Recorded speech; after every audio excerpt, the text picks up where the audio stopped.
खबर छत्तीसगढ़ से है, जहां पूर्व मुख्यमंत्री भूपेश बघेल के घर ईडी की छापेमारी देखने को मिली। इस छापेमारी ने सियासत को भी गर्म कर दिया है। शराब घोटाले से जुड़े मनी लॉन्ड्रिंग मामले में बघेल के बेटे चैतन्य की गिरफ्तारी भी हो गई है।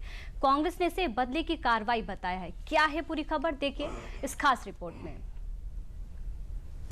पीली टी शर्ट, चेहरे पर शिकन, हाथ में पानी की बोतल, ईडी की हिरासत में दिख रहा ये शख्स छत्तीसगढ़ के पूर्व मुख्यमंत्री भूपेश बघेल के बेटे चैतन्य बघेल हैं।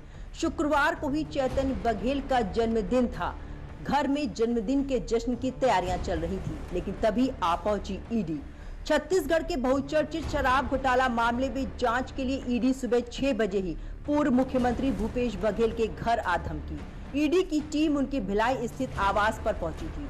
ईडी की यह कार्रवाई उनके बेटे चैतन्य के खिलाफ कथित शराब घोटाले से जुड़े मनी लॉन्ड्रिंग के मामले में की गई थी। शुक्रवार को चैतन्य बघेल को ईडी ने गिरफ्तार कर लिया। ईडी ने चैतन्य बघेल को रायपुर की स्पेशल कोर्ट में पेश किया। कोर्ट ने चैतन्य को 22 जुलाई तक ईडी की 5 दिन की रिमांड पर भेजा। ये कार्रवाई मनी लॉन्ड्रिंग रोकथाम अधिनियम के तहत की गई है। कोर्ट में भूपेश बघेल, चरणदास महंत, मोहम्मद अकबर समेत कई बड़े नेता मौजूद रहे। दरअसल छत्तीसगढ़ शराब घोटाला मामले में ईडी लगातार जांच कर रही है। ईडी ने एसीबी में एफआईआर दर्ज करके 2000 करोड़ रुपए से ज्यादा के घोटाले की बात कही है।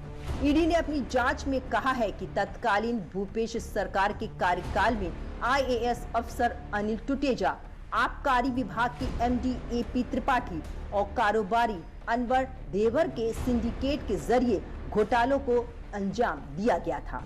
लेकिन इसमें चैतन्य बघेल पर क्या आरोप है, वो भी जान लीजिए।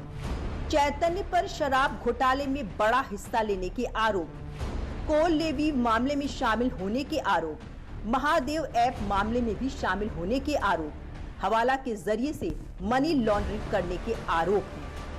छत्तीसगढ़ में इस शराब घोटाले में 2174 करोड़ की अवैध कमाई के आरोप लगे हैं।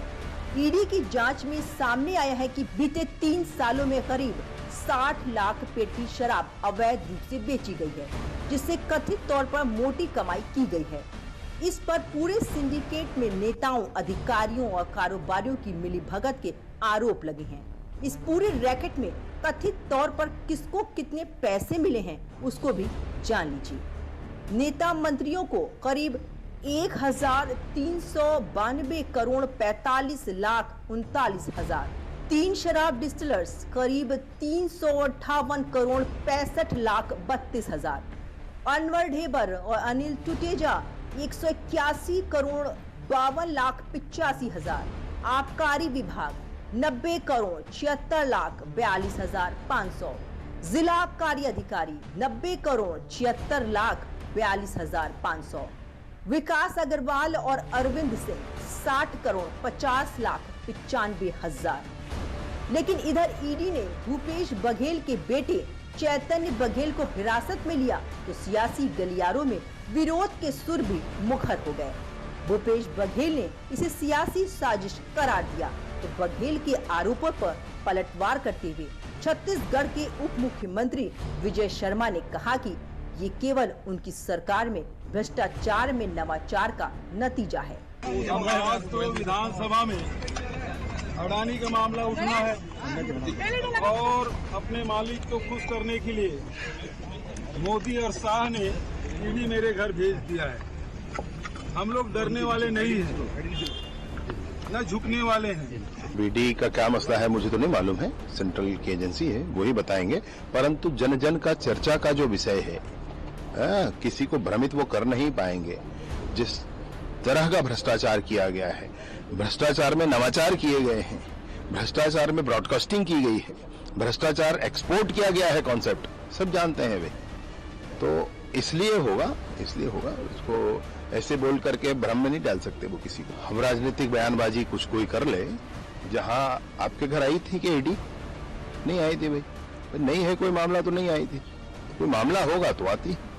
फिलहाल छत्तीसगढ़ के पूर्व मुख्यमंत्री भूपेश बघेल के बेटे चैतन्य बघेल को रायपुर की अदालत ने शराब घोटाला मामले में 5 दिनों के लिए ईडी की हिरासत में भेज दिया है।